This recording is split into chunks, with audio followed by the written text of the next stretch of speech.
ready to go to sleep, I want you to relax as I read this chapter for you. This chapter is the first of a story that is called Soulbound. Enjoy.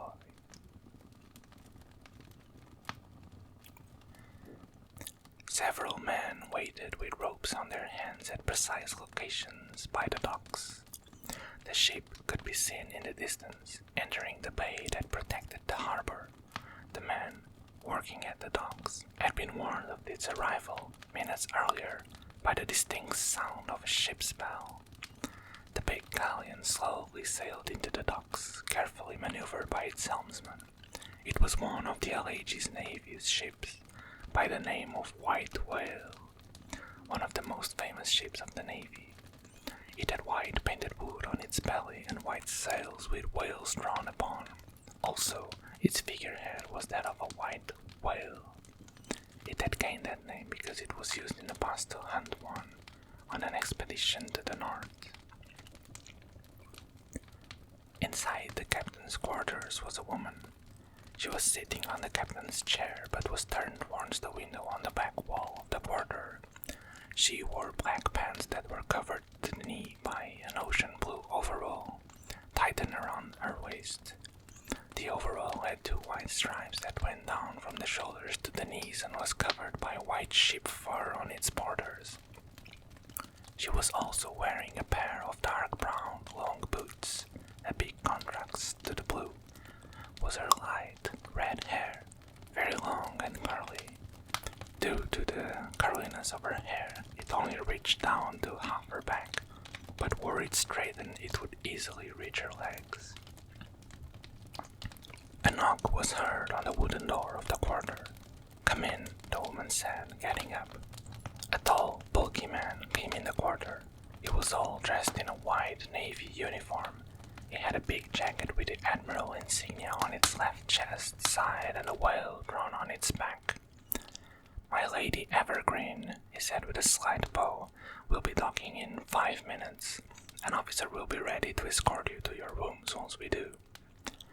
"Remind me, please, Captain," she said, grabbing a book on the desk. "What is it that we're doing here?" "Your father." The man stopped for a moment. "The High Admiral has ordered me to check on the Navy base on this island.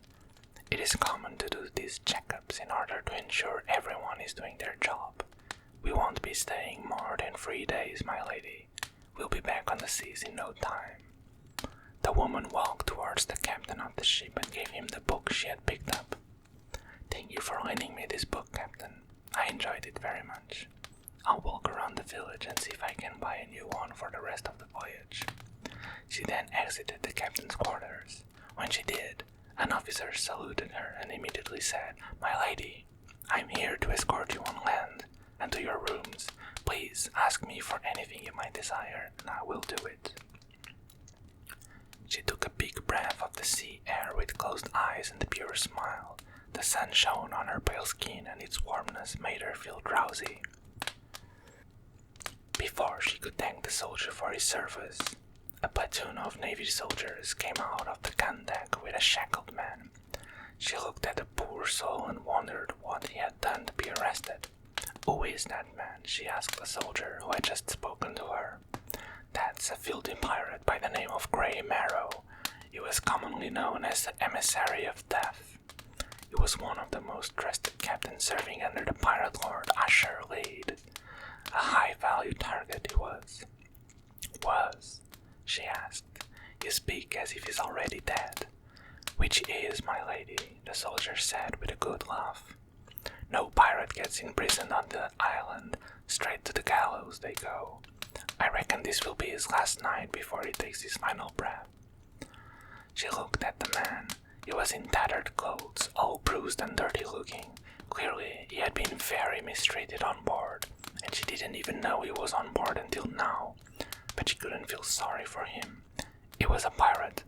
He had chosen to kill innocent people, and that was a crime with no forgiveness. And even worse, he served under one of the most notorious pirates of all time, Asher Lead. The man looked at no one while being dragged out of the ship. A small crowd had gathered, curious of the big ship's arrival. To prevent confusion, a group of soldiers formed a corridor going from the ship's exit to a carriage that had been waiting. The carriage was equipped with a cage to safely transport the pirate, and off it went towards the fort. Moments after, the woman climbed down the wooden plank. She refused the help of the soldier who was meant to follow her. Ready to greet her was the mayor of the town and the commander of the fort. "My Lady Evergreen," said the mayor, extending his hand to grab hers and kiss it gently. She obliged and forced a smile. "It is a great pleasure to have you on our little town. Is there anything I can do for you?" "Perhaps you could tell me of a store that sells interesting books," she immediately asked, "and maybe tell me of the best places to visit." "It is an honor to finally meet you, Lady Evergreen," the fort commander interrupted the conversation. "Your father speaks highly of you." "Not highly enough to allow me to join the Navy, it would seem," she responded to him aggressively. "The Navy is no place for a woman." "Enough!" cried the admiral, which silenced the commander. "Get back to the fort and prepare for a meeting at 5 o'clock. The commander straightened up and saluted, not without throwing a glare at the lady.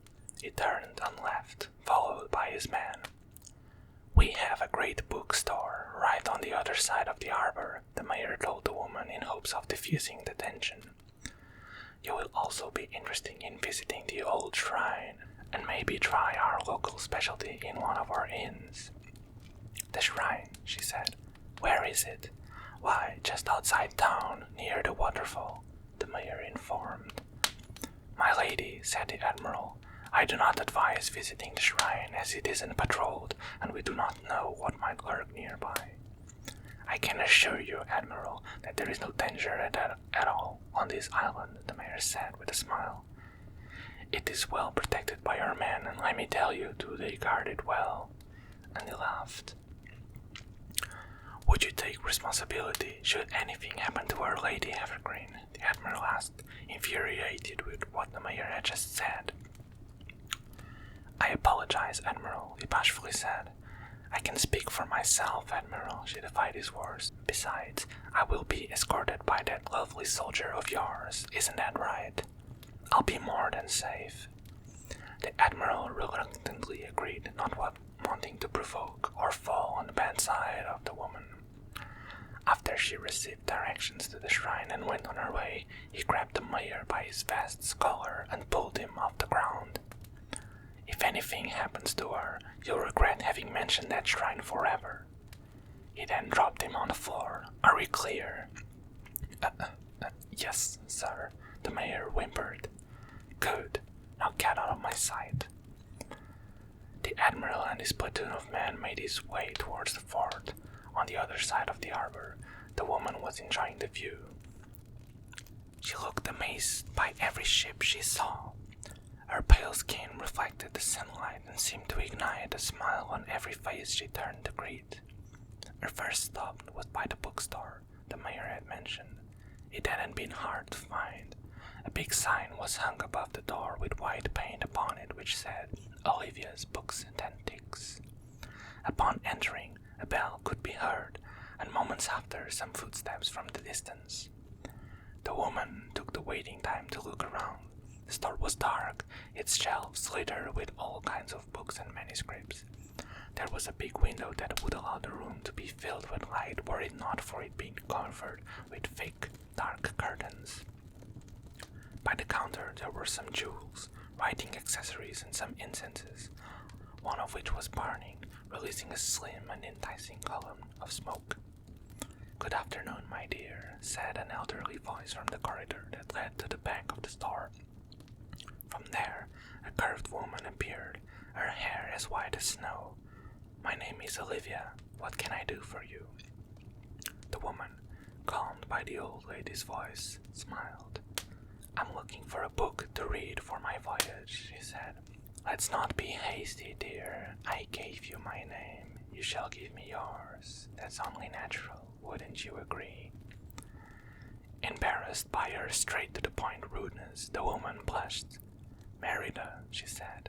"Merida Evergreen. It's a pleasure to meet you."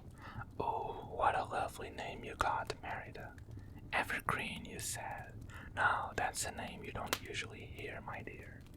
I'm graced by the presence of the great Admiral Evergreen's daughter. Tell me, how is the old man?" "You know my father?"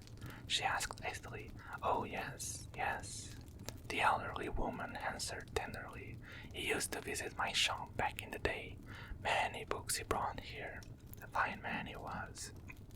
Well, he is the High Admiral of the Allegis Navy now, so I guess he doesn't have much time to visit anymore," said Merida, or to listen to his daughter. She mumbled to herself. Oh dear, oh dear. The youth is a lovable thing, is it not?" Olivia asked, to which Merida didn't know how to respond. "But aren't you beautiful? Oh, yes you are. A lovely, beautiful lady. Tell me, Merida, what kind of book were you looking for?" "One about adventure," she enthusiastically told Olivia, "about the great sailors of the sea. I want to read about treasures and mysterious discoveries overseas." "Aren't you a lively woman? Luckily, I think I might have just what you're looking for, if you could wait a moment, dear." Olivia waited for no answer and made her way to one of the bookshelves on the right side of the store. Merida's eagerness was palpable, and the glow in her eyes could brighten up the dim-lit room. "Here it is," Olivia finally said, taking a big red book from the shelf. A big cloud of dust filled the room when she blew on the book's cover, really revealing its title and causing Merida to squint and cough. "This book might entertain you for a while, I expect. The Life of Ramses Singh. Don't you have a story about real events?" "Oh, the Pirate King was real," Olivia said in a lowered tone. "Perhaps you could ask your father about it, as I imagine he could tell you a thing or two about who he was. But everything you need to know about him is written in this beautiful book, my dear. Since his rise as a common man, to his adventures as a pirate lord, right into his downfall in Crimson Spire Island. I thought the Pirate King was a legend, a story told to young children to scare them off the thought of doing mischief," Merida remarked, slightly annoyed by her recent ignorance.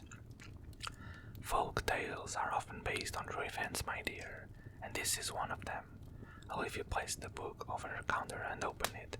She then crouched behind the counter in search of something. "And how much is this book?" Merida asked. She turned the book to herself and began reading the first page. It was a poem with no name. "I go wherever the wind takes me. I seek the shore so far away. I sail with you on this blue sea, for I may die today. Leave the sorrows by the beach, let the waves wash them away. There is no treasure out of reach, for you may die today. Heave the sails and hoist the flag, let the compass show the way. Sing and drink, empty your bag, for we may die today." Olivia then got up again and placed a small music box on the counter. She softly cranked it a few times, which made the wood creak a bit, but soon a soft melody began playing out of the box. "This is the song of the poem you see there," said Olivia, humming along, "written by the Pirate King himself, before he left on his adventure. Quite a writer he was, oh yes. What were you asking, dear?" "I was asking for how much the book was." Merida noticed that some parts of the song were a bit out of tune. Then the music box stopped. "It's a beautiful song." "This is a gift, my dear," said Olivia, wrapping the book in a cover. "And this is, too." She handed the music box to Merida, who didn't quite know how to respond. "I can't accept it. I wouldn't do such a thing. Take it, dear. May it brighten you up when you feel sad." Merida grabbed the book and the box and accommodated them inside her small traveling bag. "Thank you," she said with a bow. "I won't forget you." Olivia smiled at the young woman and saw her out with a blessing for the future. After leaving, Merida made her way to one of the streets in town, according to the mayor's directions. She was headed to the town center, where she could have a taste of the local food and get some rest before visiting the old shrine. By Inside the town center were several options to choose from. A small pastry that was producing a warm and delicious smell, a good-looking restaurant with crowded tables by a porch, and a very loud and musical tavern. Merida found herself already moving towards the tavern, so that was settled. "Perhaps this isn't the best choice, my lady," said the soldier tasked with escorting and protecting her. "Are you scared of finding bigger men than you?" she mocked without even looking at him, her mind set on visiting the loud inn. The soldier said nothing, putting on a manly show-off face, and kept on his way. When they arrived, though, she asked for him to stay outside, as she didn't want the others to know she was with the Navy. "My lady," he protested, "the Admiral stressed that I wasn't to leave your side by no means." "But he is not here," she kindly said, "and I won't tell him if you don't." Placing a hand on his shoulder and giving a flirty look made the soldier abide to her, and she entered alone. The loud racket that could be heard outside was deafening when she entered. Full tables everywhere with little to no space to walk around, and a big wooden counter in the middle of the inn. Inside the counter was a large man with a cook hat and a dirty white apron. He was serving some food to a man while his waitress poured him a beverage in an opaque metallic cup. Treading carefully, Merida finally reached the counter and was greeted by the owner. "Greetings, young lass. What can I do for you?" His voice sounded like a deep, raspy trombone. Amused by the ambience the inn provided, she decided to ask for a beer, the beverage of hard-working sailors. "And what's the best food you can offer?" she added. "Well, I'm glad you asked," he shouted as the local band had started playing more happily. "We just got a fisherman sell us an amazing lobster, and I was just waiting for the perfect customer to sell it to. What say you?" "I would love to try it." "Well, in that case, go right that way, and the table will be waiting for you." He then whistled very loudly, and one of his waitresses suddenly appeared. "Take this fine glass to the special table, will you?" "Aye, sir," she smiled. "If you'd follow me, please." Merida made her best to follow the waitress, but ended up crashing with almost everything and everyone she found on the way. Thankfully, no one was annoyed, and she managed to reach her table. She sat and took a sip of her beer. It was only 15 minutes after she had been seated that she received her meal, but she wasn't annoyed in the least. She kindly asked for another beer and began enjoying the vivid red lobster. After the first bite, her mouth was filled with flavor, and the texture of the lobster was so fluffy and fresh. She imagined herself as the actual fisherman, out in the sea, collecting her nets in hopes of finding the best catch yet, and then finding that perfect lobster. Merida was so taken by its flavor that she missed the arrival of a dark-clothed man who sat on her table and picked her beer mug. "That beautiful hair of yours won't get you many friends around here," he said. Merida punched the table in a reflex and looked at him, eyes wide open. "I'm sorry, can I help you?" she asked. The man's face was darkened by the hood he wore, and his voice was deep and menacing. "I'm saying that you're causing ill-intentioned eyes to look at you." He lifted his head slightly to look better at her. "And are yours perhaps one of those ill-intentioned eyes?" she asked. Her voice trembled, but her face was fierce. The man took his hood off and looked at her. His face was darker than Merida's, clearly bathed by the sun for long periods. He had a scar on his left cheek, partially covered by his messy dark and gray hair. Although menacing, Merida couldn't stop looking him in the eyes of a warm yellow, sundown-like color. "I have no intentions of causing you harm," he finally said, breaking her out of her trance. "I merely wanted to look at your pretty face from up close." "So, looks are all that matter for you in a woman?" she asked, not feeling threatened anymore. "Not exactly," he said as a small smile was drawn on his lips. "There are other things that attract me in a woman. And perhaps you would be glad to know that my presence with you here now is what's keeping those of my kind away from you." Merida looked around. In fact, there were several eyes poised on her table from the other side of the inn. She pressed her fist hard and waved her hair, causing her hairs to partially cover her face. She pressed her fist hard and waved her head, causing her hairs to partially cover her face. "Am I supposed to thank you? Is that what you want?" she asked, her face more red than usual. "Not in the least," he said calmly. "I like a determined woman. Those that are submissive don't appeal to me. But I felt that you needed a reminder of the position your father holds, and that your arrival on this island hasn't gone unnoticed." "My father," she repeated angrily. "Always my father. Well, let me tell you, whoever you are, I am not my father, and I can do what I want." She quickly grabbed her mug and threw its content against the man, who just stood there amidst all the laughter the situation created. She took the opportunity to leave, striding towards the counter and leaving a big sum of golden coins for the owner to count. After stepping outside, she ignored the soldier waiting for her. He followed her, confused, but didn't say a thing, in fear of enraging her more. As she was making her way towards the old shrine before reaching the end of the town, she was stopped. In front of her there were 5 big and ugly men. "My lady, stay behind me." The Navy soldier quickly jumped in front of Merida and drew his sword. "If you surrender now, the Navy will have mercy on you," the soldier told the man, causing him to laugh loudly. "You're in no position to say that," the one in the middle said slowly. Merida got a bit nauseous by his alcohol breath that could be felt even from the distance. "We will take you both now, and we'll have your friends pay us a big pile of gold to get you back." The other men moved in their direction with ropes. Merida noticed that the soldier was going to move against them, and she stopped him. "It's no use dying for nothing," she said. "Let us surrender now, and we'll think of something later." "But my lady, I promised to keep you safe," he desperately said. "I know, and this is all my fault, but for now, do as I say." He abode, allowing himself to be tied up first. Then one of the men strapped Merida tightly on her wrists and grabbed her by her waist. "A fine body this one has," he drawled while speaking. "Perhaps we could have some fun before letting her go." "You are disgusting," she shouted. "You'll all be caught." "That remains to be seen," the other one said, laughing.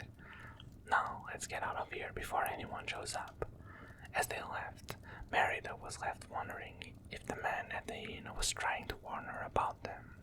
She couldn't stop thinking about his height, which made her feel calm despite the situation. She then imagined what would the consequences be for her after her father found out about it. End of chapter. And if you are already asleep, then I wish you a good night.